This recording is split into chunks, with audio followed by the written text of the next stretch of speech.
What is going on, YouTube? Welcome back to Fireside Rangers. I'm your host, Eric Wilson. Today, joined by my co-host, Colin Alcabes. Today, we've got some news on Filip Chytil. He got injured by New York's own K'Andre Miller a couple games ago. We were a little uncertain about what was going on, but today we do officially have an update about his status and when he will be returning with the team on this West Coast road trip. So we're going to be just discussing these updates, talking about how we're feeling about Hedel and the whole situation that went down. It'll be a little bit of a quicker episode, but it's a necessary one that we need to cover here and share our thoughts on. So we're going to get right into that. But before we do, make sure you guys like, subscribe, ring that bell so you don't miss notification. Leave your thoughts on this entire situation down in the comment section below. If you're like me and you're very upset with K'Andre Miller over this, let me hear it. I would love to read it just to know that I'm not alone. And lastly, be sure to follow us on all of our social media platforms at Fireside Rangers. But before we really do get into it, Colin, how are you doing today, my friend? And then I guess I'll let you share the news that we received earlier this afternoon. I'm good. I'm much better now that we've gotten some good news. We catch a break with Filip Chytil, and it turns out his brains aren't completely scrambled yet. He has no concussion, and he will be joining the team in Calgary on this road trip here. So, he only misses 2 games because he's going to have missed now because he's posting tomorrow. The Canucks game that is scheduled for tonight, but at the time of recording. And then he missed the Kraken game, as we know. But only missing 2 games and what looked like could have been a serious injury for him, obviously given his long history of concussions and things like that, and almost missing the entirety of last season. This is definitely very, very good news, seeing that he is able to rejoin the team in such a quick amount of time at what was initially thought to be a serious injury. Yeah. I mean, just on the injury itself, because we haven't really had the opportunity to talk about it that much on the channel just because of how busy we've been. K'Andre Miller, he's driving me insane, man. We've criticized that man so many times for being like 6'4" or whatever he is, never using his body, never laying a big hit. And then he goes and he lays a big hit. And unfortunately, it was against Filip Chytil, who is arguably one of the most fragile players on this entire team. So when I saw Hedel go down, I was like, oh my goodness, K'Andre Miller just ended Filip Chytil's career. But, like you said, the update, he does not have a concussion, which is great to see. He's still listed as day-to-day. I think that's the best news we could have possibly received because you think about Hedel's career, so many injuries that start off as day-to-day. And then they become week to week, and then they become long term. And then you have seasons like last season where he only plays like 10 games, misses the rest of the regular season, and then comes back and has a mediocre playoff performance. So just the peace of mind to know that this isn't anything like that, where he just took a couple games off. Obviously, like you said, Seattle shutout win, and we'll see how tonight goes against Vancouver. It's not anything that's going to impact this team that much because, look at the third line overall. Other than like Panarin, Trocheck, and Lafreniere, that first or second line, however you would like to describe it, the Rangers' third line has been their most productive unit, especially at 5v5. Filip Chytil has been incredible as the center there. Even Cabo Caco has been looking good. Will Cooley is having what I would consider to be a breakout season. I don't know if anyone else would, but I think he's putting up some pretty good games here and some pretty good career numbers, projected at least for later on in the year. And it frightened me to think that Johnny Brodzinski would be the third line center long term. Not that there's anything wrong with Brodzinski, but the way that Filip Chytil has been impacting this team has been incredible. So it does bring me that peace of mind, like I said before, to know that after tonight's game or yesterday's game, when this episode airs, Filip Chytil will be playing in the next game against the Calgary Flames on Thursday. I believe it's Thursday. So very short term, 2 games. Very, very happy to see that.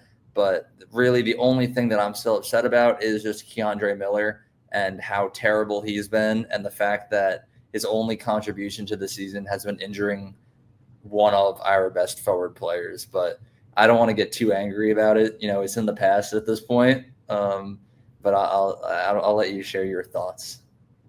I say it definitely is big news that he isn't going to be out long term, as I said before. And as you mentioned a couple times, that third line has been absolutely phenomenal. I still don't think that the combination of Kako, Hedel, and Cooley have been out there for a goal against. And I would agree that that line as a whole is just like dominant, especially at 5-on-5. Cooley's playing very well. Hedel has what is it? It's right now he has 9 points in 15 games, so just shy of a point per game.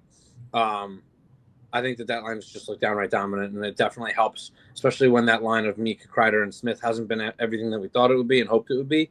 With the early struggles that they're having, hopefully they break that slump. But it's nice to have, and this is like the kind of line that will win you like playoff games and cups. Like their line, it goes very under the radar, but it's a line that can go out there and go against their matchups, tire them out, shut them down, and also contribute every once in a while is huge. They're a great forechecking line. They're great at turning the puck over, or getting the other team to turn the puck over. Excuse me, and then cashing in on those chances here. So to the thought of Brodzinski, I agree, being in that spot. It was alarming just because of how good it's been. And again, not that Johnny Brodzinski isn't good, but just how downright dominant that line has been. I don't want to change a thing if I don't have to. So luckily, it's not a long-term thing. He slides right back in, doesn't miss a lot of reps or anything like that. He's still getting his practices in, and he kind of won't miss a beat. Hopefully, and that line will be able to pick up where they left off sooner versus later and provide that Panarin line and with a little bit of help and some depth while that first line continues to be on vacation here to start this season.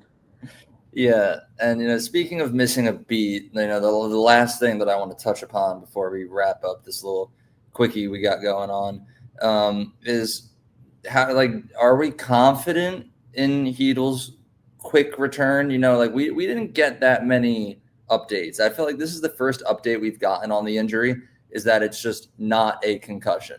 We don't know where he was affected that kept him out a couple games, and the Rangers have had problems in the past where they rush players back into it. We look back at Trouba at the very tail end of last season where he was rushed back into the game and ended up having a terrible playoff performance. We look very early on this season.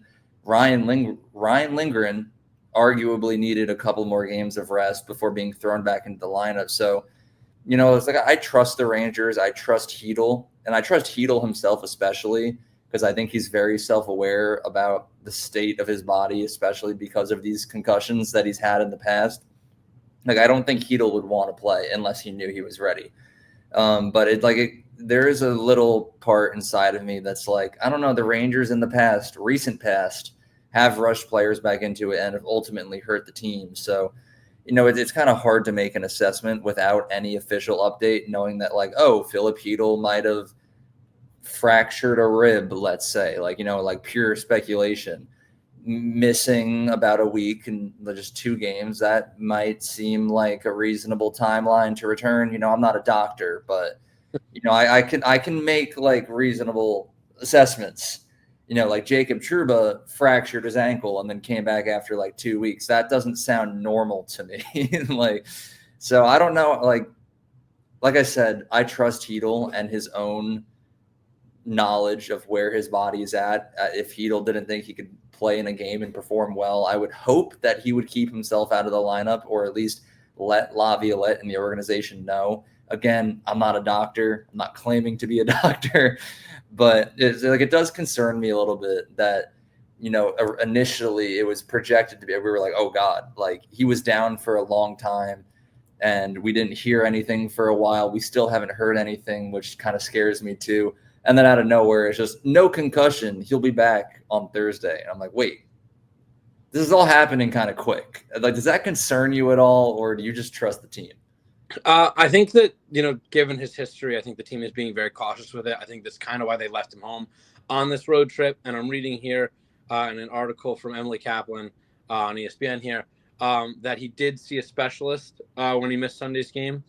So, they're really taking their time being thorough with this, just because obviously you don't want to rush a player who has an injury history like this back. We saw that, he fell at practice last year and he missed another couple months. So brain injuries in particular, I feel like the Rangers are going to be extremely careful about just in general. But specifically with Hedel, obviously, given the history that he has in the last year, they were really going to take their time with this, and he's seen the necessary specialists and things like that, and they feel confident. He feels confident that he can go back. So I don't think that, like with Lindgren, I agree that I think they rushed him, especially because that was like a fractured jaw or something like that, or something where he had to wear a bubble, and the team was already playing well. But I think that they did their due diligence with Hedel. They checked up on everything, checked all the boxes they needed to check to make sure that he was fully okay to go. And luckily, he seems to have dodged a bullet here. And just going back, one more thing before I know you want to wrap it up quick here, but before we go, that third line has been through 15 games, they've outscored opponents 11-0.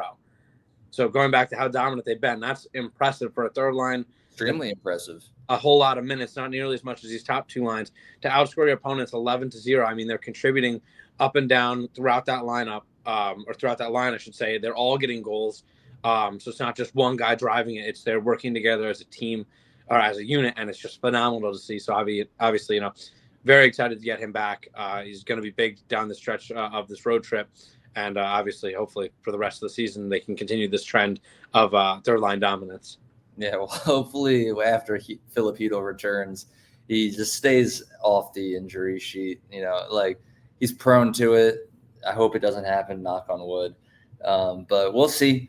Like we said, we typically record these episodes the day before we upload them. So as of tomorrow, or technically today, when you, the viewers, are watching this, Filip Chytil will be playing in the next game for the Rangers against the Calgary Flames. So hoping all is well and that he's going to come back and continue that dominance, like you said. But pretty massive update here. Very happy to hear it. I love the streak of good news that we are receiving as Rangers fans. So we are going to be back to discuss more Rangers content in the coming days. But until then, if you guys did enjoy, please make sure that you liked, subscribed, ring that bell so you don't miss notification. Leave your thoughts down in the comment section below. I know I talked a little bit about Miller.